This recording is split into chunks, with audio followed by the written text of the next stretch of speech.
अरस्तु के विचारों की श्रृंखला में आज हम अध्ययन करेंगे अरस्तु के नागरिकता संबंधी विचारों के बारे में।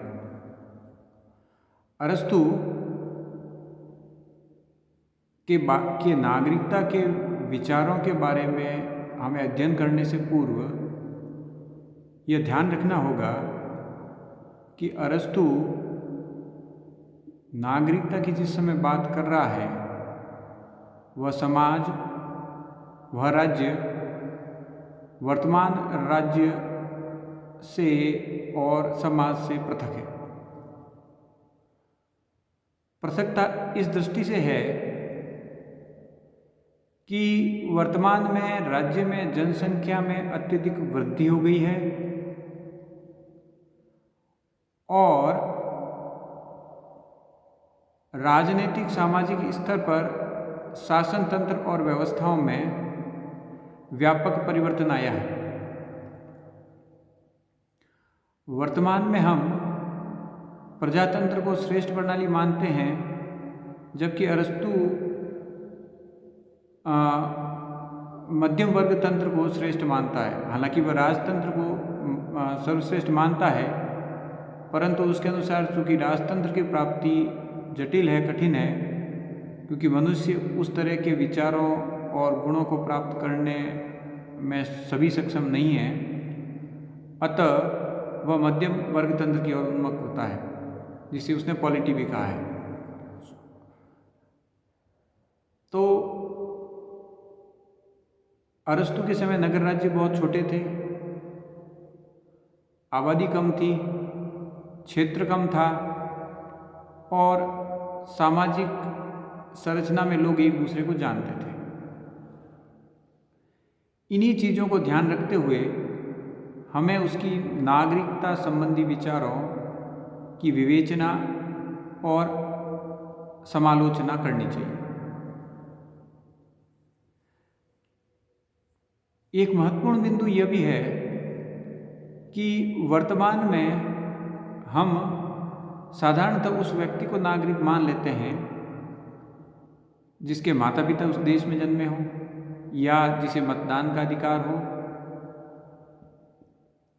उसके अलावा कुछ अन्य प्रावधान हो सकते हैं, परंतु अरस्तु इस दृष्टिकोण से सहमत नहीं है।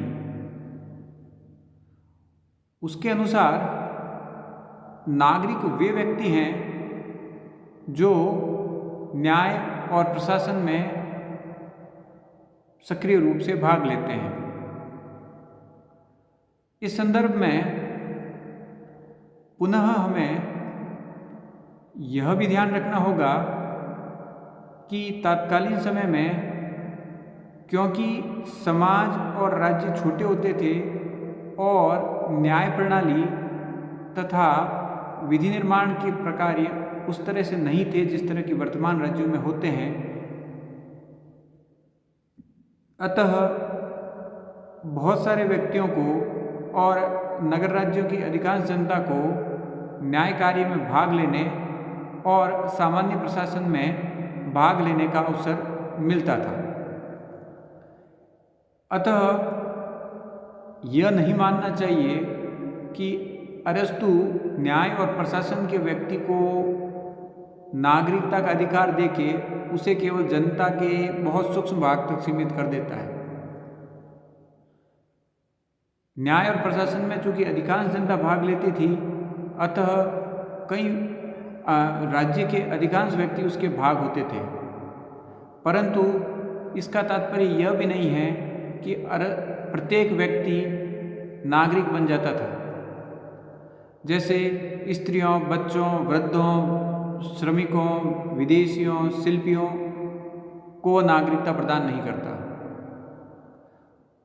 अपने नागरिकता के विचारों को रखने से पूर्व बताता है कि क्यों कोई व्यक्ति नागरिक नहीं हो सकता। वह ये कहता है कि किसी विशेष स्थान पे रहने से किसी को नागरिकता नहीं प्रदान की जा सकती, क्योंकि अगर ऐसा किया जाए तो विदेशी और व्यापारी भी नागरिक बन जाएंगे। कानूनी अधिकार से भी किसी को नागरिकता नहीं प्रदान की जा सकती, क्योंकि कानूनी अधिकार न केवल एक विशेष देश के पीढ़ी दर पीढ़ी रहने वाले लोगों को होते हैं, अपितु वे बाहर से आने वाले विदेशियों को भी अधिकार प्रदान किए जा सकते हैं। अतः केवल कुछ कानूनी अधिकारों का होना नागरिकता के दावे का अधिकार प्रदान नहीं करता।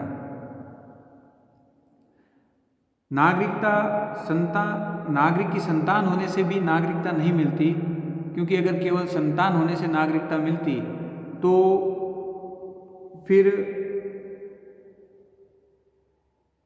ये कैसे पता चलेगा कि जो माता पिता हैं उन्हें नागरिकता का आधार क्या रहा।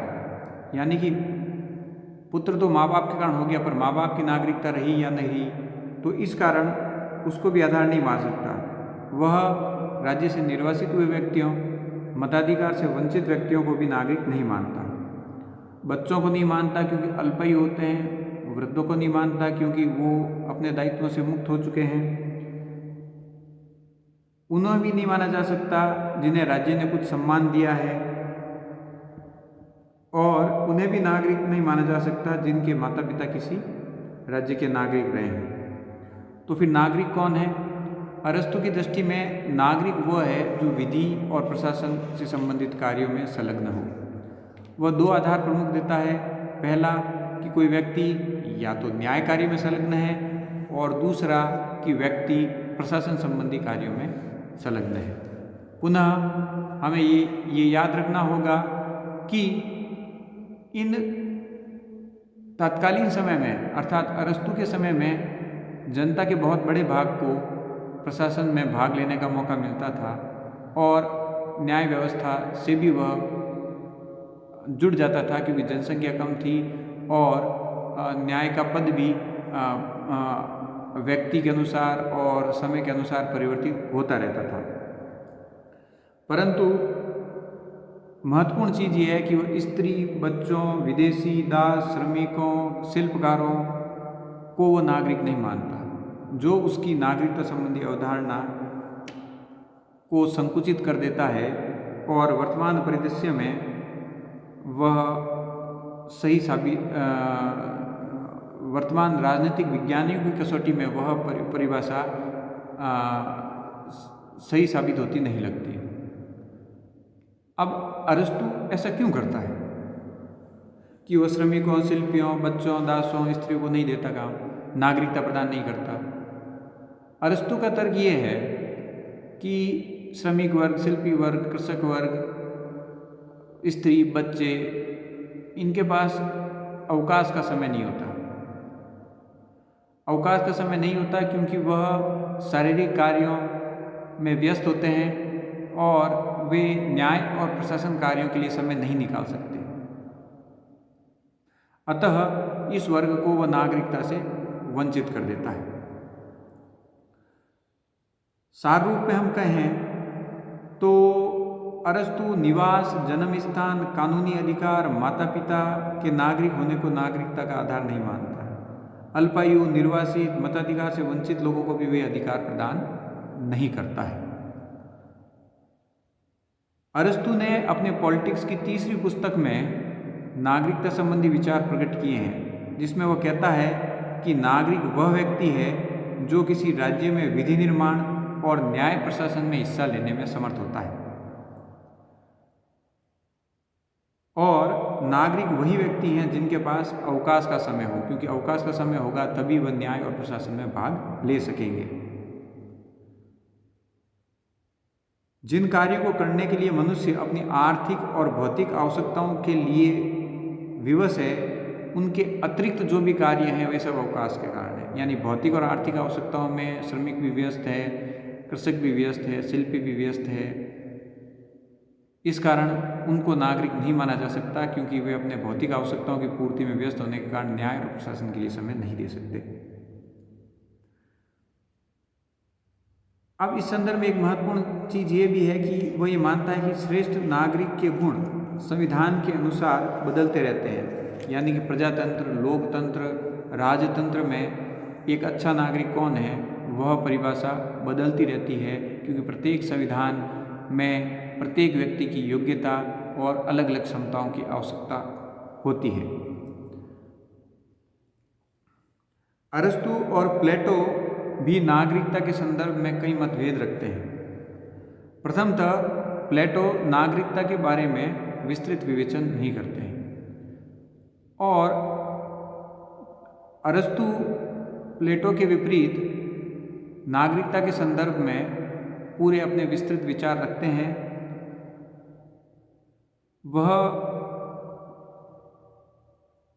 प्लेटो के विपरीत जाते हुए, जबकि प्लेटो स्त्रियों की स्वतंत्रता का बहुत बड़े समर्थक थे, उन्हें समान दर्जे के अधिकार देने के समर्थक थे, अरस्तु स्त्रियों को इन अधिकारों से वंचित रखता है।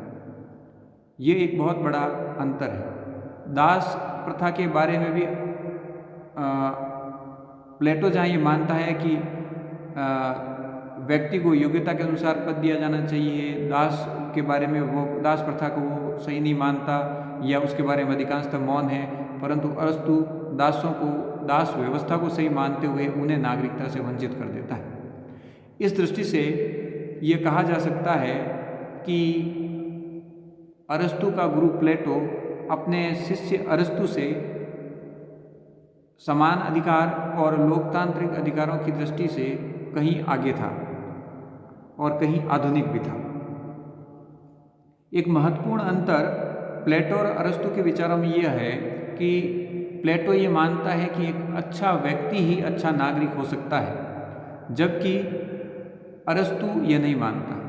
उसके अनुसार नागरिकता के गुण समाज और संविधान के अनुसार बदलते रहते हैं, अतः अच्छा व्यक्ति होना एक अलग चीज़ है और अच्छा नागरिक होना एक अलग चीज़ है।